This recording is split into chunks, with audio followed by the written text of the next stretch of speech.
इस देश का मुसलमान पॉलिटिकली जाग रहा है। अरे भैया भैया मुसलमान को कुछ मत बोलना भैया। अरे भैया आप बस इस्लाम की तारीफ कर दो, मुसलमान सीना उन्हें फाड़ के कि अरे भैया मुसलमान का जीवन ले लो, बस इस्लाम की तारीफ कर दो। मुसलमानों को मोदी जी को थैंक यू बोलना चाहिए। जामा मस्जिद के इमाम साहब को सुना, उन्होंने कहा कि हाँ मैं आईएसआई का एजेंट हूं, किसी को कुछ करना हो तो कर ले। अब कोई इस तरह से नहीं बोलता इस देश में।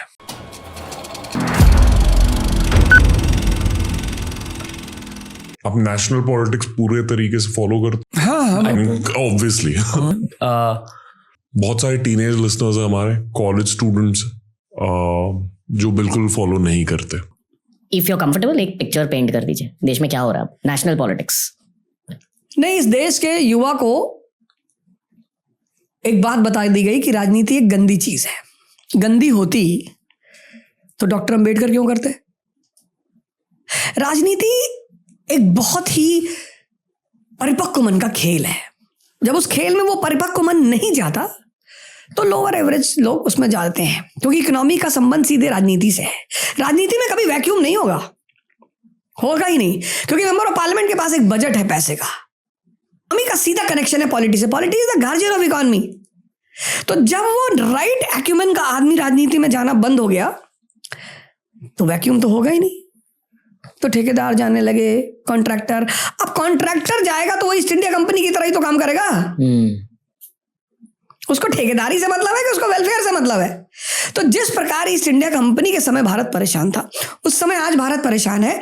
वो इसलिए नहीं कि यहां कोई खराब है, नहीं, इसलिए क्योंकि एक अलग ग्रुप का आदमी पॉलिटिक्स में एंटर कर गया। और दूसरी बात, इस देश के आदमी को बजट समझ में नहीं आता। और आपने अपने नौकर को 1000 रुपया दिया कि जाओ बाजार से सामान ले आओ, और लौट कर आया, आपने हिसाब नहीं मांगा, तो बाकी पैसा तो रख ही लेगा ना। हर आदमी लाल बहादुर शास्त्री थोड़ी है। तो इस देश का आदमी अपने आप को राजा मानता ही नहीं। प्रियम्बल की पहली लाइन कहती हुई the people of India solemnly resolve. तो मैं इस देश के युवाओं से कहूंगा कि वो राजनीति का अध्ययन करें, पढ़ें, उसको गौर से देखें और कोशिश करें कि अपनी एक सोशल स्टेटस बनाकर खुद राजनीति में एंटर करें। एंशिएंट इंडिया, पूरा बाहर का पैसा भारत आ रहा है। हम एक्सपोर्टर थे, बैलेंस ऑफ पेमेंट हमारे फेवर में था। Maximum export, minimum import. एक सप्लीमेंटल सवाल, आप उन्हें कुछ स्टार्टिंग इनपुट दे दीजिए, क्या हो रहा है देश में अभी? नहीं, अभी तो मतलब मान लो एक 18 साल का बच्चा ही पॉडकास्ट सुन रहा है और उसे लिटरली सिर्फ ये पता है कि हमारे देश के पीएम मोदी जी हैं। बहुत सारी चीजें हो रही हैं अभी देश में। अब इस देश में कोई उल्टा सीधा नहीं बोलता। जैसे मैंने एक बार जामा मस्जिद के इमाम साहब को सुना, उन्होंने कहा कि हाँ मैं आईएसआई का एजेंट हूं, किसी को कुछ करना हो तो कर ले। अब कोई इस तरह से नहीं बोलता इस देश में। अब इस देश में राष्ट्रवाद की बातें बहुत ज्यादा हो रही हैं। उस पर कितना काम हो रहा है ये तो बाद का समय बताएगा। वो हो रहा है।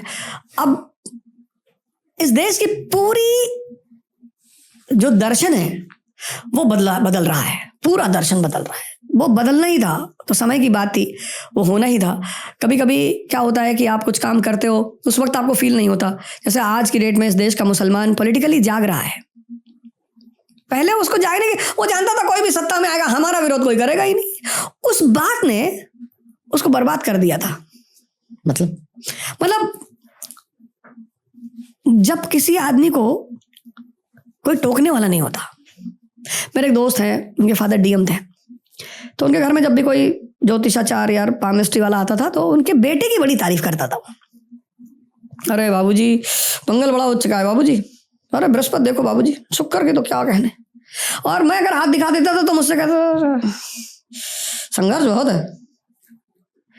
तो मोदी जी के भी जीवन में तो संघर्ष बहुत है। संघर्ष बहुत होना बड़ी अच्छी बात है। तो जिसकी भी ज्यादा पैटिंग की जाती है ना वो बर्बाद हो ही जाता है। मुसलमान को चिंता नहीं थी अपनी, बहुत पड़ा हुआ। वो जानता था कि कोई भी आएगा सब पैट कर रहे हैं। अरे भैया भैया मुसलमान को कुछ मत बोलना भैया। अरे भैया ये क्यों होता था? Vote bank. मुसलमान तो उसको, मुसलमान बड़ा भावुक है ना। मुसलमान को जितना इतना आप बस इस्लाम की तारीफ कर दो, मुसलमान सीना उन्हें फाड़ के कि अरे भैया मुसलमान का जीवन ले लो, बस इस्लाम की तारीफ कर दो। तो मोदी जी ने मुसलमान को इस बेहोशी से बाहर निकाला। मुसलमानों को मोदी जी को थैंक यू बोलना चाहिए। निश्चित तौर पर बोलना चाहिए, थैंक यू कहना चाहिए उन्हें कि महाराज आपने निकाला। तो शाहबानो के केस में क्या हुआ था इस देश में? सरकार की हिम्मत ही नहीं पड़ी कि वो कानून को बदल दे। यहाँ तो कानून बदलो, कोई परेशानी है बाबूजी, कोई परेशानी नहीं। यही तो है डिटरमिन्ड लीडरशिप। इंस्टेंट ट्रिपल तलाक is different, instant is different. आप भाई दारू पी के मोबाइल में पत्नी को बोल दिया तलाक तलाक तलाक, ये थोड़ी इस्लाम कहता है। वो ट्रिपल तलाक की बात करता है, और वो भी स्टेजेस में। तो जो काम विलियम बेंटिक ने हमारे लिए किया ईसाई होते हुए, बड़े ध्यान देने वाली बात है, सती प्रथा खत्म किया उसने, वही काम नरेंद्र मोदी ने मुसलमानों के लिए किया हिंदू होते हुए। कभी कभी आप बेहोशी में अपनी कमियां नहीं देख पाते, कोई दूसरा आके दिखा जाता है, तो उसको गाली देने के बजाय उसको थैंक यू बोलना चाहिए। मैं एक और चीज हाईलाइट करना चाहूँ। पॉडकास्ट के स्टार्ट में आपने कहा कि हर भारतीय, हिंदू, मुस्लिम, सिख, बुद्धिस्ट थोड़े रोमांटिक होते हैं, पास्ट में जीना पसंद करते हैं, Exactly. ना कि प्रेजेंट में जीना। और प्रेजेंट में मुझे 2 फील्ड से बहुत ज्यादा इंस्पिरेशन मिलती है। पहली फील्ड स्पोर्ट्स, जहां कोहली और शिखर धवन के साथ मोहम्मद सिराज और मोहम्मद शमी भी एक ही टीम में खेलते हैं। बिल्कुल। और दूसरी फील्ड बिजनेस, क्योंकि अभी चाइना और अमेरिका हमारी बहुत मुझे गाली नहीं देनी है, पर आप समझ गए मुझे क्या कहना है। कोई नहीं लेने वाले हैं। और अगर हमें ये विश्व कप जीतना है तो हमें भारतीय क्रिकेट टीम से इंस्पिरेशन लेनी पड़ेगी, जहां जात धर्म देखे नहीं जाते, एबिलिटी देखी जाती है और टीम वर्क देखा जाता है। बिल्कुल।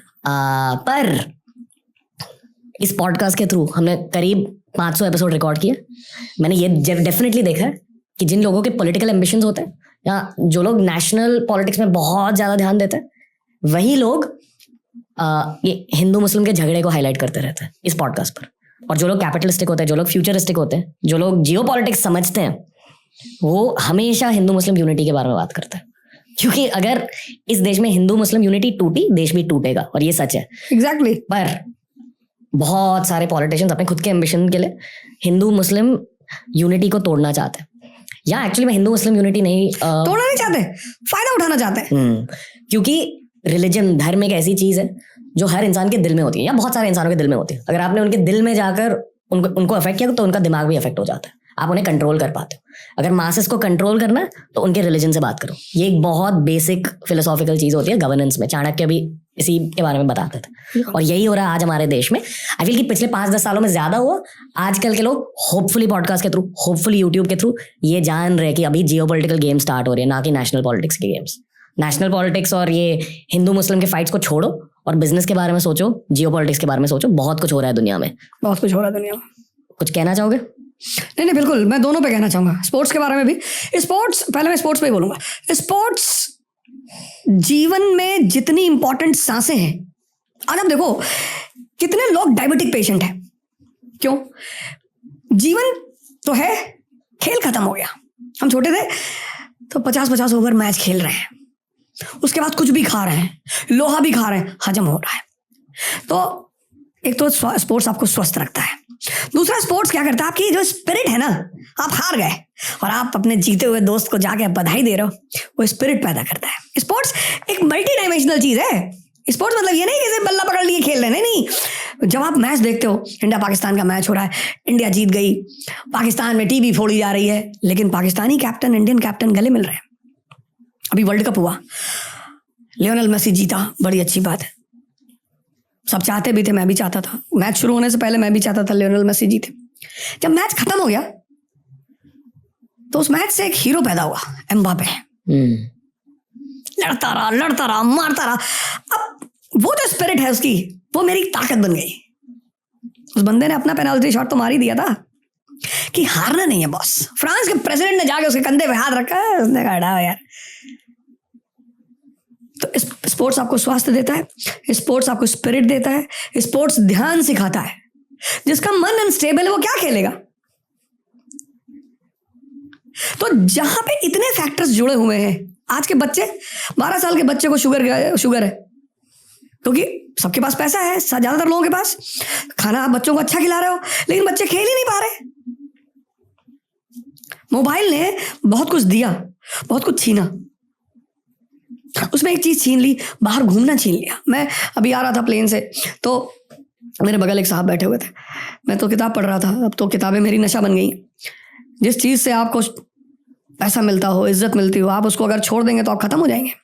और मुझे ये सब चीज मिला किताबों से।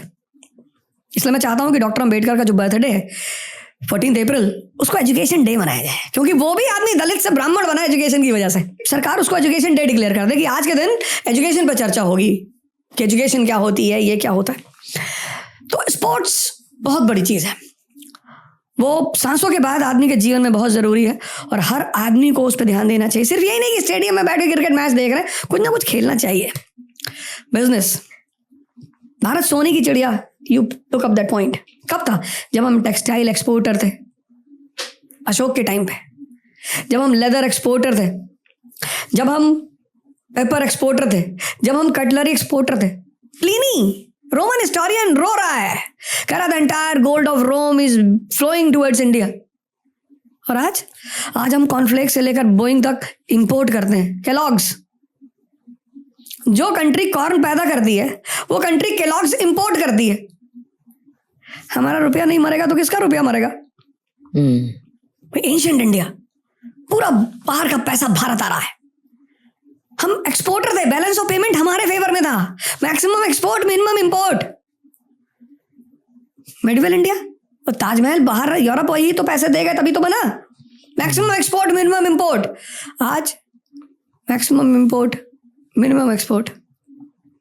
और जब तक ये बैलेंस, अब तेल तो हम नहीं बना सकते, तेल तो हम एक्सपोर्ट ही करना, लेकिन सब्स्टिट्यूट एनर्जी तो हम यूज ही कर सकते हैं ना। सोलर पावर पे हम ध्यान दे ही रहे हैं, इलेक्ट्रिक कार्स हम ला ही रहे हैं। तो बहुत सारी चीजें जो हम कर सकते हैं। भाई कार की शीशे का वाइपर तो बना ही सकते हैं ना, साइकिल बना सकते हैं, स्लीपर बना सकते हैं। तो इंडिया को बिजनेस प्रमोशन की जो आइडियोलॉजीज है ना, उनको प्रमोट करना चाहिए हमारी सरकार को, निश्चित तौर पे करना चाहिए। ओके। और इसलिए जो लोग मुगल्स को या जनरली इस्लाम को एक ब्लैक पेंट का कोट के साथ पेंट कर रहे, आई थिंक यूथ को अब उनकी बातें सुननी नहीं चाहिए। मेरा मानना यह है कि जहां भी आपको डाउट हो, जहां भी, जैसे एक साहब ने हमसे कहा हम डॉक्टर अम्बेडकर से बहुत नाराज हैं। हमने कहा क्यों? तुम्हारी साथ बदतमीजी की तुम्हारी वाइफ के साथ? अरे नहीं यार, उस आदमी ने जो है आरक्षण लेकर आया। मैंने कहा यार पढ़ लो कम से कम। You ask me a question, I said यार मैं तैयार नहीं हूँ। इस देश में 90% आदमी व्हाट्सएप यूनिवर्सिटी से सुनकर नॉलेजेबल हो गया है। तो जहां भी आपको डाउट है तो आप किताब पता करो कि यार ये कहाँ लिखा हुआ, और वो किताब स्टैंडर्ड पब्लिकेशन से होनी चाहिए। एविडेंस ढूंढो आप बेसिकली। हाँ, वो किताब जो है मजनू पब्लिकेशन से नहीं होनी चाहिए।